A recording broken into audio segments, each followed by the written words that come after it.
오바댜서 1장 15절부터 21절 말씀 한 구절씩 먼저 교대로 읽겠습니다. 내가 모든 민족을 심판할 주의 날이 다가온다. 네가 한 대로 당할 것이다. 네가 준 것을 네가 도로 받을 것이다. 너희가 내 거룩한 산에서 쓴 잔을 마셨다. 그러나 이제 온 세계 모든 민족이 더욱더 쓴 잔을 마실 것이다. 마지막 한 방울까지 다 마시고 망하여 없어질 것이다. 그러나 더러는 시온산으로 피하고 시온산은 거룩한 곳이 될 것이다. 그때 야곱의 집은 다시 유산을 차지할 것이다. 야곱의 집은 불이 되고 요셉의 집은 불꽃이 될 것이다. 그러나 에서의 집은 검불이 될 것이니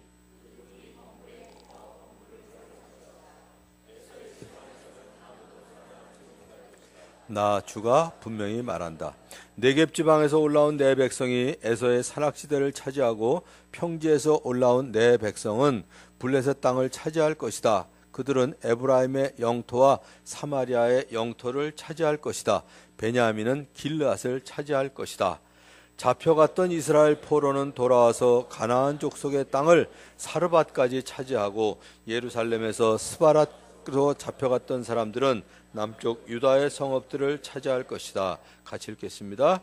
구원자들이 시온산에서 올라와서 에서의 영토를 다스릴 것이다. 나라가 주의 것이 될 것이다. 아멘. 성경의 오바댜서를 이해하기 위해서는 아브라함의 아들인 이삭의 집안 역사를 아는 게 필요합니다. 여러분 다 아시죠? 아이야요 이렇게 외우셨죠? 아브라함, 이삭, 야곱, 요셉. 그런데 아브라함의 아들인 이삭에게 아내 리브가 사이에 쌍둥이를 주셨습니다. 근데 이 쌍둥이가 엄마 뱃속에 있을 때부터 아무튼 서로 싸웠어요. 그래서 이 부모가 어찌해야 하는지 하나님께 여쭈었습니다. 아마 창세기 내용을 잘 아시는 분들은 뭐 싱거울지 모르겠지만 저희 교회에 오신 지 얼마 안 되시고 또 예수님 믿은 지 얼마 안 되시는 분은 좀 익숙하지 않으실 것 같아서 여러분들이 또 이미 잘 아시는 분들 한번 들어두시는 게 좋을 것 같아요.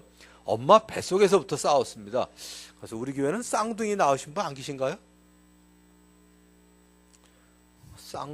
쌍둥이가 있었는데 지금 광주로 이사를 가가지고 전라도 광주로 있어야 실감이 나는데 아마 뱃속에 있을 때부터 엄청나게 싸웠나 봐요. 뱃속에 있을 때부터. 그래서 아버지가 어찌해야 되는지 하나님께 여쭈었습니다. 그랬더니 하나님께서 두 애가가 아니라 그 아이들로 말미암아 이제 이루어질 두 국민이 네 태중에 있구나. 두 민족이 네 복중에서부터 나누이리라. 이 족속이 저 족속보다 강하겠고 둘 중에 하나가 강한데 큰 자가 작은 자를 섬길 거다. 이렇게 이제 예언을 해주셨습니다. 이 아이들이 태어날 때 먼저 나왔다기보다는 여기 이제 아마 자연분만으로 한 것 같아요. 나왔으니까. 요즘 이제 쌍둥이가 있으면 이렇게 보통 이렇게 수술하기도 하는데 요걸 먼저 꺼낼까 저걸 먼저 꺼낼까 그러다가 어저께 있었네요. 어저께 한 그 자매가 예수님을 영접했는데 그 자매에게 물어봤어요. 형제가 어떻게 되냐 그랬더니 오빠가 하나 있고 밑에 여동생이 하나 있대요. 그래서 이제 여동생은 얼마나 나이가 어린가 그랬더니 쌍둥이 동생이래요. 그래서 제가 자세히 물어봤어요. 그러면 언니라고 부르냐 그러고요. 그랬더니 어릴 때는 엄마 아빠가 하도 언니라고 부르라고 그래서 언니라고 불렀는데 좀 이렇게 언니라고 부르면 좀 거북스러웠나 봐요. 그래서 지금은 이름을 부른다고 그러더라고요. 그래서 뭐 언니라고 그래봐야 30초 아니면 1분 먼저 난 거 아닌가요? 그러니까 이렇게 수술을 할 때 해놓고선 의사가 요걸 먼저 꺼낼까 요걸 먼저 꺼낼까 그러다가 이제 하나는 언니 되고 하나는 동생 되는 거예요. 그런데 이제 이 에서라는 그 아이들이 태어날 때 먼저 나온 아이가 붉었어요. 좀 어떤 애들은 좀 하얗고 어떤 애들은 붉은 애들이 있죠. 그러니까 이제 에서라고 불렀어요. 둘째 아이는 뱃속에서 있을 때부터 싸웠으니까 뭘 싸웠을까요? 누가 먼저 나갈 거냐 이거 가지고 싸웠을 거 아니에요? 그러니까 형이 나가는데 머리부터 나가는 형을 뒤 발꿈치를 붙잡았어요. 못 나가게. 이게 태중에 있을 때부터 대단하죠. 그래서 발꿈치를 잡았다 그래가지고 둘째 아들의 이름을 야곱이라고 했습니다. 형에게 지기를 싫어하는 야곱의 성격이 태어날 때부터 그대로 드러나 있는 모습인데 큰 자가 어린 자를 섬기리라 하는 하나님의 말씀이 있었음에도 불구하고 야곱은 하나님의 때를 기다리질 못했어요. 결국은 일이 벌어졌습니다. 이 두 아들이 있었는데 에서하고 야곱이 있었는데 에서는 늘 그 사냥을 좋아해요. 그 사냥을 하고 돌아오는데 동생 야곱은 늘 엄마 곁에서 아마 부엌에 많이 있었던 것 같아요. 그러니까 이제 요리를 하고 그런 걸 좋아하니까 이제 죽을 쓰고 있었는데 야곱이 죽을 쓴다니까 좀 말이 이상하네요. 어떤 분이 그러시더라고요. 지난주에. 난 죽 써서 부자 된 사람이라고. 누군지 아세요? 본죽 회사 사장님이 그러시더라고요. 자기는 죽을 써서 아무튼 돈을 벌었다고. 근데 야곱이 이게 죽을 쓰고 있었는데 에서가 사냥을 하고 왔으니까 얼마나 배가 고팠겠어요. 그러니까 그걸 보면서 먹고 싶다고 하니까 이 좀 먹자는 형의 간청을 들었으면 동생이 그냥 줄 법도 하잖아요. 근데 동생이 기회는 이때다 그래가지고 그럼 형의 장자권을 나한테 팔아라. 그럼 내가 죽을 줄게 그랬다고요. 그러니까 이제 형이 아마 이런 생각을 했던 것 같아요. 뭐 장자권이 밥 먹여주냐 이랬던 것 같아요. 그러니까 장자권 오케이 너 줄 테니까 죽을 한 그릇 주라. 누가 나쁜 놈이에요? 하나님이 주신 장자권을 무시한 에서가 잘못한 거예요. 형이 배가 고프다고 뭐 죽 좀 달라고 그러는데 그 죽을 주면서 장자권을 산 게 잘못이에요? 죽을 팔아먹은 동생이에요? 장자권을 무시한 형일까요? 누가 잘못일까요? 둘 다죠. 뭐 둘 다. 그런데 더 극단적인 일이 있었습니다. 어머니하고 짜고 아버지를 속여서 마치 자기가 장자인 것처럼 아버지의 축복을 받아내는 일이 있었습니다. 이삭이 나이가 많아서 눈이 어두웠어요. 그러니까 어떤 게 이게 큰 놈인지 어떤 게 작은 놈인지도 아무튼 구분이 잘 안 될 때 하루는 에서를 불러서 얘기했습니다. 에서가 바깥에 나가서 사냥을 해오면 그걸 가지고 아마 멋있는 요리를 했던 모양이에요. 그러니까 이제 아버지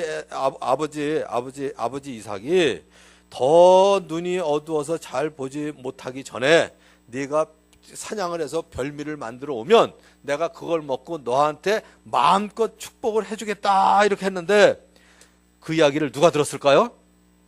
항상 아내가 같이 있잖아요. 그러니까 이제 그 에서의 아내인 리브가가 그 얘기를 듣고 이게 문제가 이제 여기서부터 발생을 했는데 일반적으로 아버지들은 장자를 좋아해요? 둘째 아들을 좋아해요? 둘째. 여기 경험 있는 분들이 있나 보다. 둘째요? 아버지는 장남을 좋아해요. 그래도 맞상주다 이래가지고 아무튼 맏아들 좋아하고요. 그러니까 늘 형한테 치는 둘째를 누가 좋아해요? 엄마가 좋아해요. 대부분 그래요. 이 집안이 그랬거든요. 그러니까 이제 그 얘기를 들은 리브가가 그리고 자기가 좋아하던 둘째 아들을 불러가지고 리브가가 완전히 야곱을 좋아했거든요. 그러니까 리브가가 남편이 속을 정도로 야곱을 털이 많은 에서로 위장을 시켰어요. 첫째는 또 털이 많고요. 둘째는 매끈매끈했거든. 완전히 이제 이란성이었던 것 같아요. 거기다가 아무리 아들이 사냥을 하다가 음식을 만들었더라도 옆에서 엄마가 도와줬겠죠. 그리고 이제 아버지가 자기 남편이 어떤 그 맛을 좋아하는지 아니까 마치 에서가 음식을 준비한 것처럼 속이고, 그러니까 이삭이 이에 속아서 야곱을 장남인 에서로 여기고 장자에게 주어야 될 축복을 둘째 아들한테 그냥 다 줘버린 거예요. 그러니까 나중에 이제 첫 아들이 와가지고 아버지 사냥을 해서 음식을 만들어 왔습니다. 드셔서 그러니까 아까 다 축복했는데? 이렇게 된 거예요. 그러니까 이제 이 맏아들이 둘째 아들이 이제 속인 걸 알고 야곱을 미워해서 마음속에 작정하기를 아버지가 살아계신 동안은 내가 안 하겠지만 아버지만 돌아가시면 너는 죽었다. 그리고 이제 야곱을 죽이려고 그 한을 풀려고 벼르고 있었거든요. 그런데 오늘 읽은 오바댜서는 에서의 후손이 뭐냐면 에돔 족속이에요. 에돔 비슷하죠. 에돔 족속에게 하나님의 말씀을 전한 오바댜의 이야기를 기록하고 있는데 에돔은 에서에게서 나온 족속이에요. 장자권을 동생에게 빼앗긴 형 에서와 동생 야곱 사이에서 생겨난 적대심이 수세기 동안 지속되고 이게 이제 에돔의 역사에 잘 나타나 있습니다. 사실 이게 오래가요. 한번 예를 들어볼까요? 여러분들 그 일본하고 우리나라하고 축구를 하면 누가 이겨야 돼요? 무조건 우리가 이겨야 돼요. 북한한테는 져도 괜찮아. 일본한테는 지면 안 돼. 근데 여러분들이 일본한테 피해 보신 분 계세요? 여기 어르신들 외에는 여러분들은 별로 관계 없어요. 저도 거의 관계가 없거든요. 근데 여전히 아무튼 일본에 대한 적개심이라 할까, 이 적대심이 남아있단 말이에요. 그러니까 이 사람들이 바로 그랬던 거예요. 쉬운 얘기를 하자면. 그래서 이제 에돔이 뭘 했냐면, 야곱의 후손인 이스라엘이 가는 그 땅으로 가는 도중에 에돔을 지나가겠다는 요구도 거절해요. 그리고 예루살렘이 멸망할 때 그때 바벨론을 또 에돔이 도와요. 하나님께서 아브라함에게 약속하신 대로 그래서 에돔은 망하고 이스라엘이 남게 됩니다. 하나님께서 일찍이 아브라함을 택하시고 그에게 민족을 이룰 걸 약속하시고 복을 주시면서 이렇게 얘기하셨거든요. 너를 축복하는 자에게는 내가 복을 내리고 너를 저주하는 자에게는 내가 저주하리니, 이렇게 말씀하신 대로 된 거죠. 자, 이제 오늘 세 가지를 볼 텐데, 첫 번째는 하나님의 약속입니다. 오바댜는 그 구약 성경 가운데 가장 짧은 책인데, 금방 말씀드린 것처럼 이삭의 두 아들 에서와 야곱의 후손인 에돔과 이스라엘의 종말에 관한 이야기를 기록하고 있는 책입니다. 사건의 발단, 금방 말씀드린 대로 에서와 야곱에 대한 부모의 편애로부터 시작되는 것처럼 보여요. 물론 이것도 우리가 배우고 편애를 절대로 하지 말아야 되지만, 그러나 더 중요한 것은 이삭은 두 아들에 관한 하나님의 예언은 아랑곳하지 않고 단순히 보통 사람들이 하는 것처럼 맏아들을 대했어요. 우리는 보통 어떻게 하나요? 이성을 가지고 판단해요. 또는 내 경험을 가지고 판단해요. 또는 전통을 가지고 판단해요. 이게 잘못됐다는 건 아니지만, 내 이성과 경험과 그리고 전통과는 다르더라도 하나님의 약속이 있거나 하나님의 말씀이 있으면 그게 더 우선순위예요. 그런데 분명히 큰 자가 작은 자를 섬기리라 그랬지만, 아버지 에서는 여전히 큰 아들에 대한 기대를 하고 있었거든요. 그런데 그 아내 리브가는 완전히 둘째 아들인 야곱을 편애했어요. 심지어 남편이 맏아들인 에서에게 하는 말을 엿듣고는 남편을 속여서 아버지가 맏아들에게 해주고 싶은 그 축복을 야곱이 받을 수 있도록 만들었습니다. 자, 구약의 내용을 잘 모르시는 분을 위해서 조금 더 설명을 하자면, 리브가가 염소의 좋은 새끼를 잡아다가 남편이 즐기는 별미를 만들었어요. 마치 에서가 사냥해 와가지고 와서 만든 요리인 것처럼. 그 입맛이야 와이프가 더 잘 알겠죠, 아들보다는. 거기에다가 에서가 입던 좋은 의복을 가져다가 작은 아들 야곱에게 입혔어요. 이 옷에도 냄새가 있죠. 여러분들 왜 돼지 불고기 같은 거 먹고 오시면 쫙 있잖아요. 그러니까 저쪽에 어디 갔더니 그 집은 아주 지혜롭게 했더라고요. 큰 비닐봉투를 주더만요. 그래서 겉옷을 거기다 넣어서 꽉 매도록. 이제 집에 갈 때는 이제 겉옷을 이렇게 입으면 냄새가 안 나게. 자, 여기 이제 퀴즈 할게요. 에서에게선 주로 무슨 냄새가 났을까요? 에서의 옷에서는. 예? 고기 냄새. 그쵸? 땀 냄새가 더 났을 것 같아, 내가 보기엔. 왜냐하면 계속 그냥 산으로 들러 뛰어다니면서 저 사냥을 했으니까 얼마나 땀 냄새가 뱄겠어요. 자, 야곱의 옷에서는 주로 무슨 냄새가 났을까요? 그쵸? 음식 냄새. 왜냐하면 엄마하고 같이 부엌에서 요리를 많이 했거든요. 그러니까 이거 벌써 봐도 이거 이상하다, 목소리가. 괜히 걸리면 큰일 나잖아요. 그러니까 작은 아들 야곱에게 형의 옷을 입혔어요, 엄마가. 또 한 가지는 아까 얘기했죠. 에서는 털이 많았거든. 동생은 매끈매끈했어요. 그러니까 그 털하고 거의 비슷한 염소 새끼의 가죽으로 둘째 아들의 목하고 목덜미에다가, 그 다음에 이제 손목에다가 그걸 입힌 거예요. 왜냐하면 아버지가 옷을 만지면 모르지만 드러나는 데가 어디냐면 목덜미하고 손목이잖아요. 근데 만졌는데 매끈매끈하면 이거 저주를 받기 딱 알맞거든요. 그러니까 이 야곱이 걱정이 됐어요. 아버지께서 만져보시면 어떻게 되겠습니까? 아버지를 속인 죄로 축복은커녕 오히려 저주를 받을 것이 아닙니까? 이렇게 걱정을 했습니다. 그런데 리브가가 못된 짓을 했어요. 뭐라고 얘기했냐면, 엄마가 아들아, 저주는 이 어미가 받으마 내가 시키는 대로 하여라. 하나님이 저주하시는 걸 이렇게 함부로 얘기하면 안 되죠.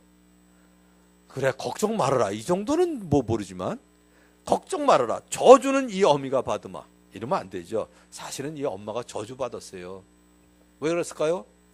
이 에서가 야곱을 죽이려고 하니까 결국은 어떻게 했냐면 아들이 멀리 외삼촌 집으로 떠나보내잖아요. 이게 저주지요, 뭐. 아들을 멀리 떠나보내고 아들 보지도 못하고 사는 거, 그리고 자기가 낳은 아들 둘이 싸우고 하는 게 이게 저주지, 꼭 뭐 그냥 뭐 교통사고 나고 죽어야 저주가 아니죠. 이 당시에 교통사고 날 일도 없겠지만 어쨌든. 그런데 한 가지 분명한 사실은 하나님의 택함을 받은 자와 그를 괴롭히는 자에 대한 하나님의 약속이 이루어지고 있다는 겁니다. 하나님은 일찍이 아브라함을 택하시고 그에게 약속을 해주셨거든요. 아브라함과 맺으신 언약, 결국 아브라함의 영적 후손인 우리에게 주어진 약속이기도 합니다. 그래서 오늘 하나님께서 아브라함과 맺으신 7가지 약속을 한번 여러분들이 들어보시는 게 필요할 것 같아요. 자, 첫 번째 약속. 큰 민족을 이룬다고 그랬어요. 큰 민족을. 아브라함이 그 아들 이삭을 통해서 민족을 이룰 뿐만 아니라 그 후손을 통해 예수님이 태어나게 하시고 예수님으로 말미암아 수많은 영적 후손이 생길 것을 약속하셨습니다. 우리가 바로 그 후손 중에 하나예요. 우린 영적인 후손이죠. 자, 두 번째는 복을 주겠다고 하셨습니다. 가장 큰 복은 하나님께서 아브라함을 자녀로 삼아주시고 하나님께서 아버지가 되어주신 것입니다. 그리고 아브라함이 가는 곳마다 복을 주시고 육축과 은금도 풍부하게 해주셨어요. 가만히 생각하니까 하나님이 저한테도요, 뭐 건강의 복뿐만 아니라 물질적인 복도 많이 주셨더라고요. 어느 날 제가 생각해 봤어요. 가끔 여러분들한테 얘기했는데 저는 초등학교 때 돼지 치는 직업이 있었거든요. 돈 받은 직업이 아니라 우리 집에 아무튼 좀 어려워서 돼지 치는 직업을 했는데, 아무튼 여기 신길동에 있는 그 진로 소주 공장 가가지고 술 만든 찌꺼기 리아카에 드럼통에 담아서 실어오는 게 제 일이었어요. 들에 나가서 아무튼 뭐 돼지 풀을 비롯해서 풀 뜯어오는 거하고. 그렇게 안 생겼죠 지금은. 중고등학교 때는 아무튼 담배 대나무로 짠 바구니에다 실어가지고 나르는 게 제 일이었었고요.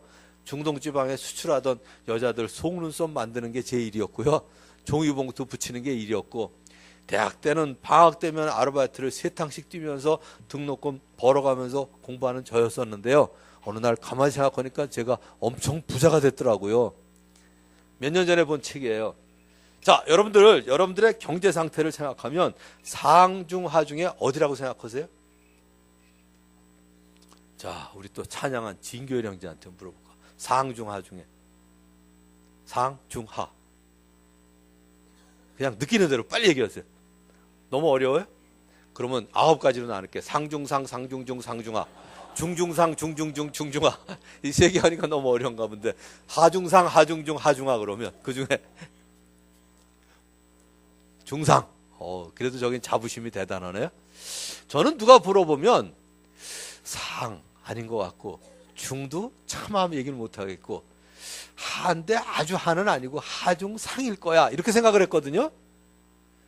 저 그냥 누가 물어보면 그냥 하중상. 에이, 우리 집이 무슨 중까지는, 중산층은 중산층이 따로 있지. 그리고 하중상으로 생각했어요. 그냥 기분상. 지휘자님한테 물어볼까? 하중상. 그래서 나보다 좀 낫잖아. 하중상. 근데 어느 책을 보니까요, 연봉이, 이건 진짜 통계예요. 연봉이 1,100만 원이면 전 세계 인구를 볼 때, 우리나라 말고요, 전 세계를 볼 때 연봉 1,100만 원이면 상위 20%에 들어가요. 상위 20% 안에.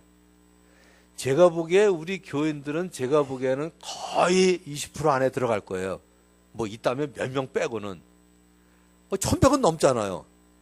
그죠? 그래서 여러분 자신에 대해서 하도 이제 우리나라가 잘 살게 되고 맨날 드라마에 나오는 건 뭐 2층 집에, 그 다음에 그냥 안락 의자에, 그 다음에 멋있는 소파가 놓여있고 그 난리를 치니까 그런데, 드라마에 나오는 그 모습은 우리나라 중산층이 아닙니다. 그거는 거의 상류층만 나와요. 그거에 의해서 우리가 착각을 하고 있는데, 무적의 복을 주셨더라고요. 무적의.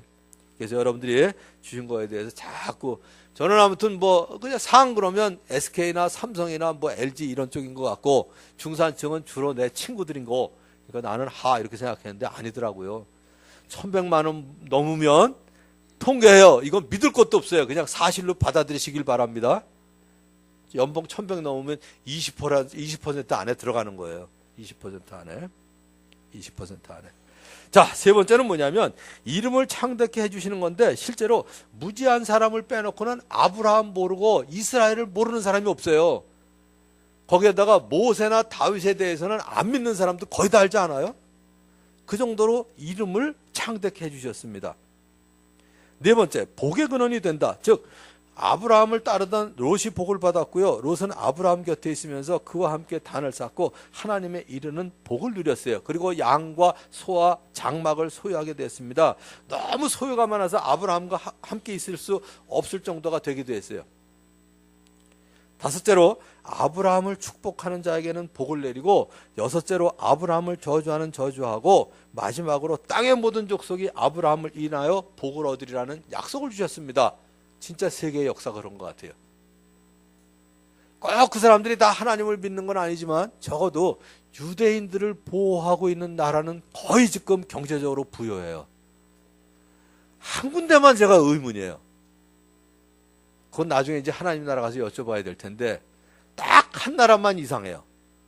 일본이에요. 일본은 유대인들을 보호하지도 않고 하나님을 믿는 사람이 그렇게 많지도 않은데 왜 경제적으로 아무튼 부강한지 그 나라만 아무튼 그렇다고 뭐 일본은 그냥 고꾸라지라는 얘기 아니에요. 그렇게 저주하고 싶은 생각은 없어요. 그런데 이 7가지 모든 축복, 아브라함의 후손인 예수님으로 말미암아 영적인 후손인 우리 그리스도인들에게 계속 이어집니다. 아브라함의 영적 후손인 여러분께서 이제 아브라함에게 주어졌던 7가지 축복을 받아 누릴 수 있기를 주님의 이름으로 축복합니다. 자, 두 번째는 택함 받은 자를 괴롭히는 자의 결말이에요. 그리고 세 번째는 택함 받은 자에게 주신 축복입니다. 자, 오바댜서에 기록되어 있는 에서의 산 위에 뭐가 있었냐면 작은 성읍이 세워져 있었는데 세계에서 가장 기이한 성 중에 하나였어요. 여러분들 그 중국에 여행을 가서 보시면, 야, 저 절벽에다가 어떻게 길을 만들고 저기다 어떻게 집을 지었을까, 이런 거 있잖아요. 그런 그 난공불락의 성이 하나 있었는데 사람이 할 수 있는 공사로는 상상할 수 없을 정도로 교묘하게 세워진 성인데, 독수리처럼 높이 오르면서 별 사이에 깃들인 것처럼 산 꼭대기에 위치하고 있었습니다. 그런 위치에 이 성읍이 어떤 외부의 침입도 당해낼 수 있는 그냥 꿈쩍하지 않는 요새였습니다. 그런데 거기에 뭐가 있었냐면 수많은 신전이 있었어요.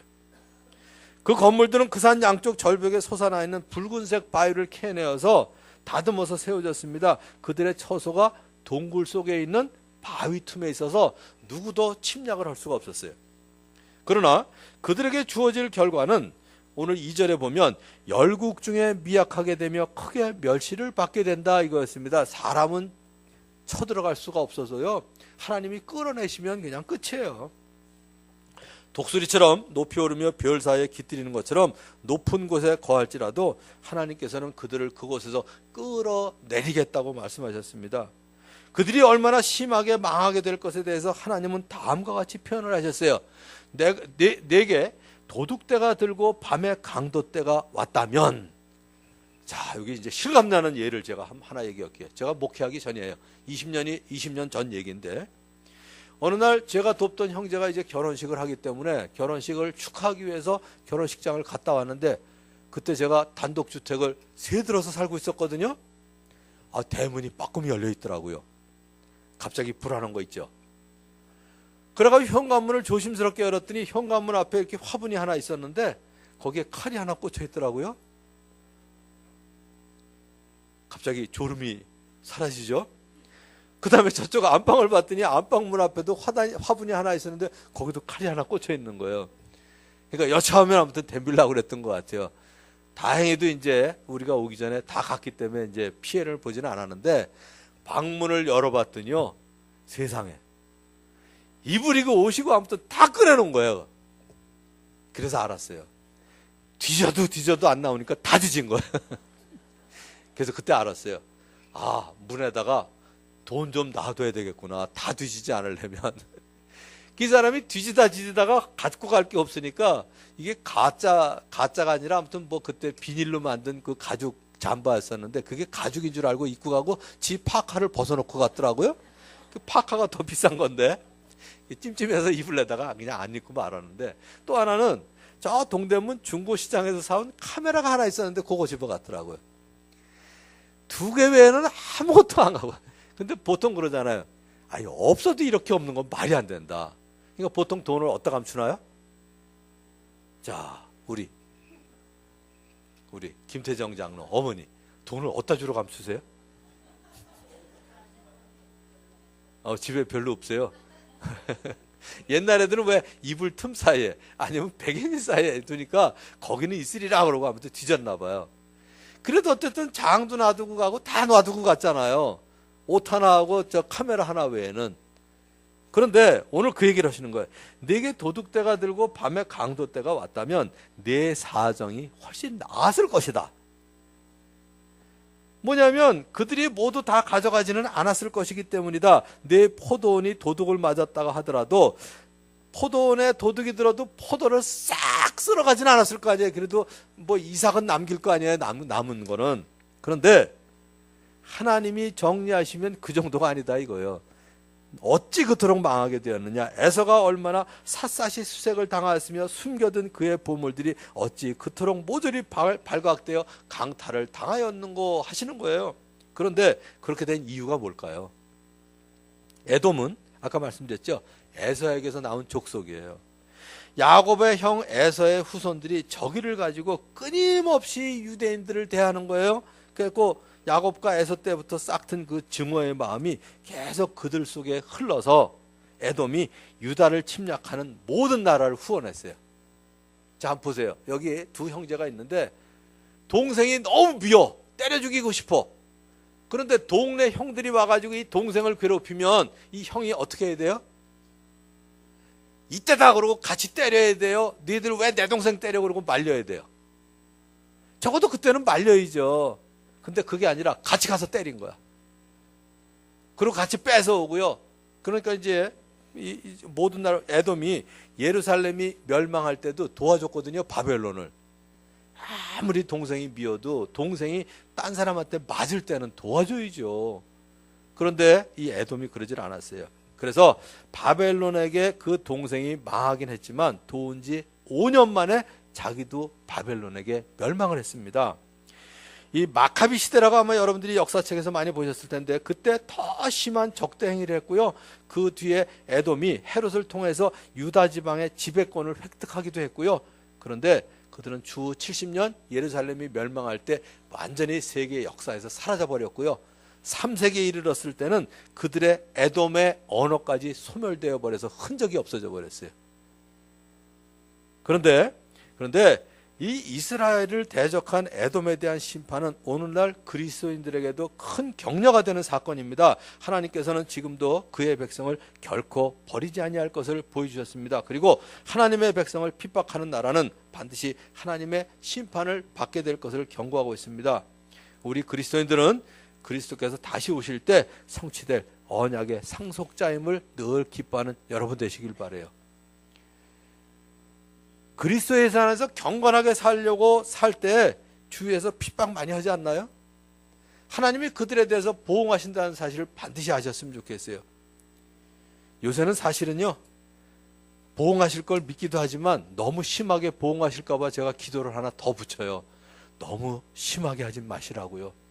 첫 번째 제가 했던 기도가 뭐냐면, 제가 우리 집에서 20살 때 처음 믿을 때 저를 제일 핍박했던 사람이 우리 아버지하고 어머니거든요. 아버지가 호적 빼가라 그러고 어머니가 짐 싸갖고 나가라 그러고요. 그러다가 시편 118편에 보니까 하나님께서 보응하여 주신다고 약속을 하시더라고요. 그런데 우리 아버지 어머니를 치면 안 되잖아요. 그래서 제가 얼른 기도를 거기다 덧붙였어요. 치시긴 치시되 죽이지 마시고요. 꼭 우리 아버지 어머니가 믿는 걸로 보응을 해달라고. 결국은 10여 년 지났을 때 우리 아버지 어머니가 믿으실 뿐만 아니라 그냥 40년수만 봐도 95세로 돌아가시고 97세로 돌아가셨으면 됐죠. 내가 예수님 믿는다고 늘 미워했던 고모가 있는데 그 고모들도 꼭 믿게 해달라고 그랬는데 두 고모는 이제 믿고 돌아가셨고요. 한 고모가 살아계신데 그분이 몇 년 전에 드디어 주님을 영접하셨어요. 그래서 여러분들이 갚아주세요 꼭 그러지 마시고요. 갚아주세요 꼭 그러지 마시고 갚아주시되 구원받는 걸로 갚아주시고요. 회개하는 걸로 갚아주세요. 꼭 기도하시기 바랍니다. 자, 왜냐하면 세 번째 택함을 받은 자의 축복인데 하나님께서는 이스라엘에게도 너는 에돔 사람을 미워하지 말라. 그는 너의 형제니라 이렇게 얘기하셨거든요. 또 애굽 사람, 이집트 사람도 미워하지 말라고 하셨어요. 왜냐하면 그 땅에서 나그네 생활을 했거든요. 자, 보세요. 이스라엘 민족들이 이집트에서 몇 년 동안 노예 생활했나요? 400년이 넘는 건 아시죠? 그죠? 430년 동안. 그래도 뭐예요? 그래도 가뭄이 들었을 때 이집트에 가서 살았잖아요. 자, 이제 여기 어르신들한테 더 쉬운 얘기 할게요. 옛날에 식모가 있던 거 아시죠? 그죠? 우리 성가대는 식모를 보신 적이 있나요? 그죠? 저긴 나하고 세대가 같네. 우리 한주 형제는. 옛날에 식모가 있어서, 식모가 뭐냐면 시골에서 그냥 지지리도 가난해서 먹고 살 게 없는 사람들이 친척집에 가서 식모를 하는 거예요. 지금 저기하고는 다르고요. 식모가 뭐냐면 그냥 붙여 사는 거야. 그러니까 온갖 굳은 일들 하고 그러고서 이제 뭐 아무튼 뭐 그냥 꾸지람 받으면서 살잖아요. 그냥 우리 집 얘기할게요. 우리 아버지 때 4남 3녀 중에 지독하게도 가난한 사람이 있었거든요. 거기다 또 그런 집일수록 애가 많아요.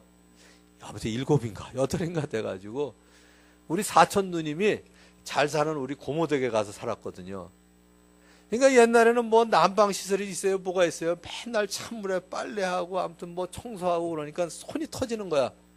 거기다가 옛날식으로 하자면 구름물에도 좀 발라야 되는데 구름을 발라봐야 맨날 찬바람에 그 찬물을 맞으니까 손이 터지는 거예요. 근데도 맨날 그냥 게을러 터져가지고 손등 터졌다고 구살이나 먹고요. 이거 안 했다고 야단 맞고 전에 저거 안 했다고 야단 맞고 그러면 자기 고모에 대해서 이를 갈아야 될까요? 제가 지금도 그 사촌 누나를 만나면 참 이쁘다고 그러는데 그 사촌 누나가 뭐라고 그랬냐면 그래도 우리 집에 있으면 굶어 죽었을 걸 고모네 가서 먹고 살았으니까 그것도 은혜 아니야? 이러는 거예요. 얼마나 이뻐요. 그러니까 하나님이 지금 그 얘기를 하시는 거예요. 이집트에서 종살이를 했더라도 그래도 거기서 나그네로 니네들이 살았잖냐. 그리고 70명이 들어가서 얼마가 나왔어요? 전쟁에 참여할 수 있는 장정만 60만 명이 나왔으니까 결혼했으면 120만 명이고 애가 둘이라도 240만 명이고요. 노인네들 합치면 거의 300만 명으로 늘어난 거예요. 그러니까 그것도 축복 아니냐 이거예요. 제가 생각을 바꿨어요. 제일 먼저 군대에 있을 때 저 거제도 깡패가 하나 있었어요. 제 위에. 완전히 저를 오해하고 저를 미워해가지고요. 저한테 대한 시기심과 이게 있어가지고 옛날에 방화사 막대기 있어요. 2m 넘는 거 빨간 거. 그걸로 저를 그냥 막 패는 바람에 그걸로 그냥 제 머리를 패는데 머리가 안 깨지고 이게 부러지더라고요. 그래서 제가 그때 돌인 줄 알았어요. 제 머리가. 얼마나 저를 패는지. 그래서 이제 언젠가 이제 거제도 가면 그 아무개를 찾아보리라 마음 먹고 있었고요. 제가 다 청소해 놓으면 여러분들에게 여러 번 얘기한 건데 우리 제 3년 후배 서중이가 ROTC를 하고 와서 제 목 뒷덜미를 만지면서 뭐 힘든 거 없냐고 그럴 때마다 얼마나 제가 기분이 상했는지 모르거든요. 네 손만 치워라. 네가 손만 안 만지, 내 목만 안 만지면 나 어려운 거 하나도 없다고 그랬는데 넌 나가서 보자 그랬었거든요. 근데 요새 제가 바뀌었어요.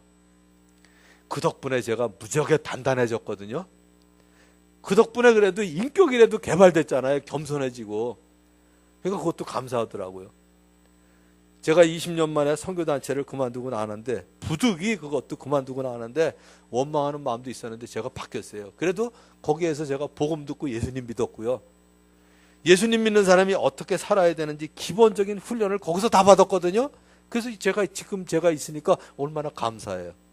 그래서 하나님께서 얘기하셨어요. 그래서 혹시 여러분들을 힘들게 하는 사람이 있으면 그러세요. 나를 단단하게 해준 사람. 그리고 나를 인격적으로 개발시킨 사람. 특별히 여러분들의 아내가 여러분들을 힘들게 하거든.